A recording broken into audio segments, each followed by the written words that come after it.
அன்றாட வாழ்க்கையில் நீங்கள் டிஜிட்டல் உலகத்தில் வந்து .coms மனித குலம் சிக்கிக் கொண்டிருக்கிற அந்த நிலையில் திருமணத்திற்கு வெளியே உறவை தேடிக் கொண்டிருக்கும் ஆண்கள் மற்றும் பெண்களுக்கான டிஜிட்டல் சந்தை ஒன்று காலியாக இருப்பதை கனடாவை சேர்ந்த டேரன் ஜே அண்டர்கிரவுண்ட் டான் அப்படிங்கிற மாதிரி ஒரு பெரிய நிலவுலக தாதா மாதிரி இந்த இணையதளம் செயல்படுறது வந்து எல்லாத்துக்கும் தெரியும். போன 10 வருஷத்தில் பயனர் எண்ணிக்கை வந்து 3.7 கோடி பேர் இதில் பெனிஃபிஷரியாக பதிவு பண்ணியிருக்காங்க. இந்த தளம் வந்து ஒழுக்கம் நிறைந்த பாரம்பரிய குடும்ப அமைப்புக்கு அச்சுறுத்தலாக இருக்குது அப்படிங்கிறத பலர் விமர்சனம் பண்ணி இதன் உரிமையாளர்கள் ஆனால் அந்த இதை தடை பண்ணுறதுக்கான முயற்சிகளை யாரும் ஆரம்பிக்கலை.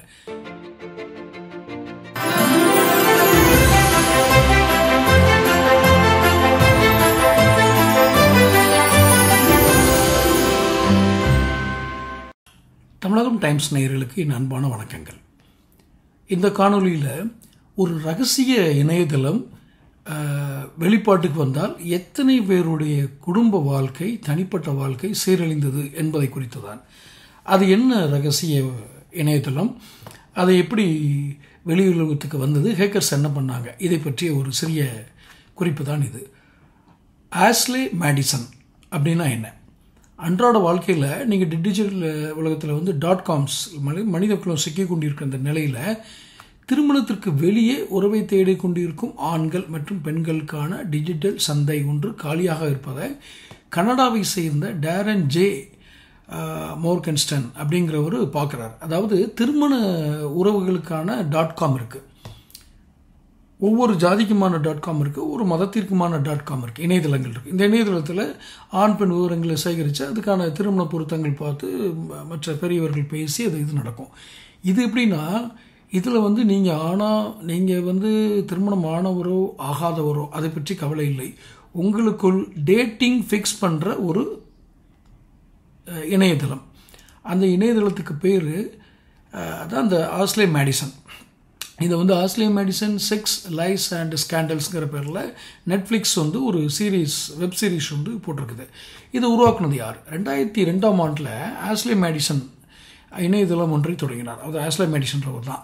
இதில் உறுப்பினராக சேரும் நபர்கள் தங்கள் பகுதியில் உள்ள திருமணத்தை தாண்டிய உறவில் ஆர்வத்துடன் இருக்கும் நபர்களை கண்டறிவதற்காக தங்களது தனிப்பட்ட தகவல்கள், புகைப்படங்கள் மற்றும் பாலியல் விருப்பங்களை பதிவேற்றிக் கொள்ளலாம் இப்படின்னு ஆரம்பிக்கிறார் 2002. ஒரு ரீஜனில், உலகத்தில் எந்த நாட்டில் எந்த ரீஜனில் இருந்தாலும் உங்களுக்கு உங்களுடைய விருப்பங்கள் சார்ந்த, பாலியல் விருப்பங்கள் சார்ந்த, மற்ற தனிப்பட்ட விருப்பங்கள் சார்ந்த ஒரு பதிவுகளை நீங்கள் போட்டிங்கன்னா இது same like minded opposite sex வந்து உங்களுக்கு அதில் இது பண்ணுவாங்க அப்படின்னு. இப்போ சமகாலத்தில் இருக்கிற டேட்டிங் தளங்களை போல் இந்த தளத்திலும் பெண்கள் பலருடன் உரையாடலை தொடங்க பெண்கள் வந்து பணம் கட்ட தேவையில்லை.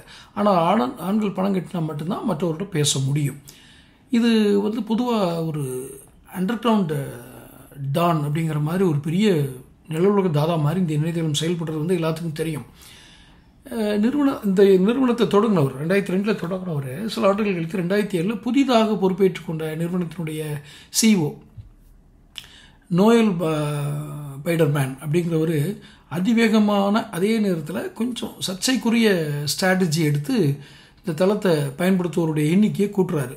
அப்போ பெரும்பாலான விளம்பர நிறுவனங்கள் வந்து இந்த தளம் குறித்த விளம்பரத்தை மறுத்துடுறாங்க. ஆனால் அமெரிக்காவில் ஒளிபரப்பாகும் தொலைக்காட்சி நிகழ்வுகளில் இவர் தானே, இந்த பைடர்மேனுங்கிறவர் அவரே வந்து இந்த மாதிரி வந்து ஒரு ஜஸ்டிஃபை பண்ணுறாரு இந்த உறவுகளை. அப்போது இதை வந்து இணையதளங்கள், விளம்பரம் பலகைகள் மூலமாக பல வழிகளில் விசித்திரமான விளம்பரங்கள் மூலமாக மக்களுடைய கவனத்தை ஈர்க்கிறாரு. இப்போ இந்த ஊடக கவனத்தை பெற்ற பிறகு இந்த நிறுவனம் பல நாடுகளுக்கு தனது சேவையை விரிவு செய்யுது. அப்போ இதன் பலனாக போன 10 வருஷத்தில் பயனர் எண்ணிக்கை வந்து 3.7 கோடி பேர் இதில் பெனிஃபிஷரியாக பதிவு பண்ணியிருக்காங்க.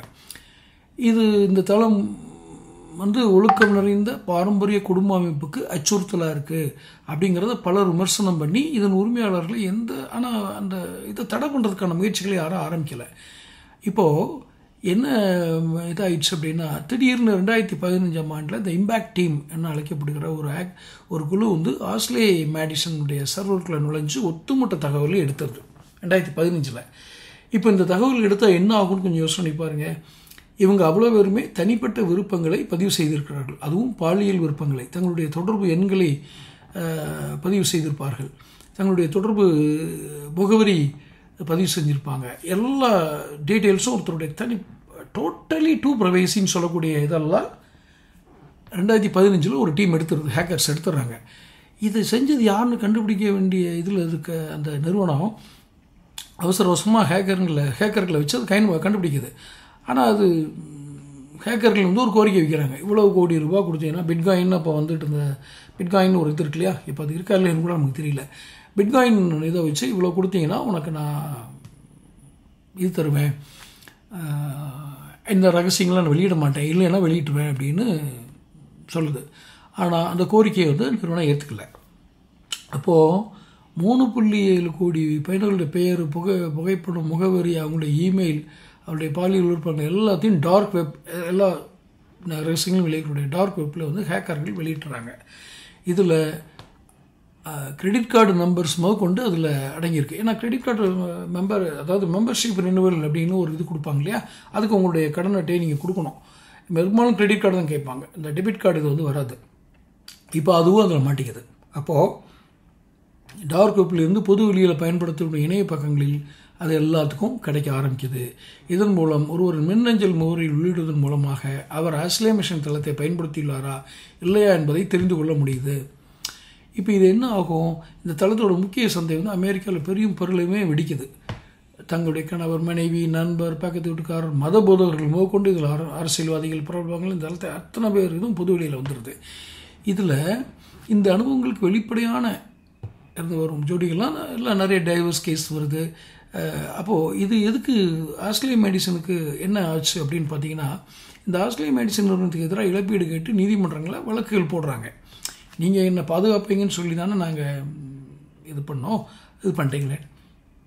பாதிக்கப்பட்ட சிலவருக்கு 11 மில்லியன் அமெரிக்கன் டாலர் இழப்பீட்டை நிறுவனம் வழங்க வேண்டிய சூழலும் வந்திருக்கு. ஆனாலும் அந்த தளம் முடங்கவில்லை. தற்போது நம்பர் 1 திருமணமானவர்களுக்கான டேட்டிங் தளமாக தன்னை விளம்பரப்படுத்திக் கொள்வதோடு மட்டுமின்றி சில நாடுகளில் 8 கோடி பயனர்களை கொண்டுள்ளதாகவும் மாறியுள்ளது. இது எப்படி பாருங்கள், 8 கோடி பேரை இன்னும் இந்த இணையதளத்தை முடக்கலை. அப்போது ஆஸ்லே மெடிசனை பயன்படுத்தியவர்களை சங்கடப்படுத்துவதற்கு பதிலாக அவர்கள் ஏன் அந்த தளத்தை நோக்கி ஈர்க்கப்பட்டார்கள் என்பதில் நாங்கள் அதிக ஆர்வம் காட்டினோம். அவர்கள் எதை தேடினார்கள், அவர்கள் என்ன நடக்கிறது, மேலும் முக்கியமாக இணையர் தரப்பு கூறுவது என்ன போன்ற விஷயங்கள் செலுத்தணும் அப்படின்னு நெட்ஃப்ளிக்ஸில் அந்த வெப் சீரிஸில் சொல்லியிருக்காங்க. அப்போ இதில் என்ன ஆகுது அப்படின்னா, இந்த டேட்டிங் இணையதளங்களை தேடி போகிறவங்களுக்கு இருக்கிற ஒரு ஆபத்து, இந்த ஹேக்கர்ஸ் அதை பிடிச்சி தூக்கி எங்கேயாவது வெளியுலகத்துக்கு தெரிகிற மாதிரி போட்டாங்கன்னா நிச்சயமாக அது ஒரு நாள் ஒரு பெரிய பிரளயத்தை உண்டு பண்ணுது. அதனால் இந்த ஹேக்கர்ஸ் உள்ள இந்த மாதிரி இணையதளங்கள், இந்த டேட்டிங் இணையதளங்களை குறித்து ஒரு எச்சரிக்கை பதிவாகத்தான் இந்த பதிவை வெளியிடுகிறேன். தொடர்ந்து வீடியோ பாருங்கள், சேனல் சப்ஸ்கிரைப் பண்ணுங்கள், நோட்டிஃபிகேஷன் பதிவு பண்ணுங்கள். அடுத்த காணொலியில் சந்திக்கிறேன். நன்றி, வணக்கம்.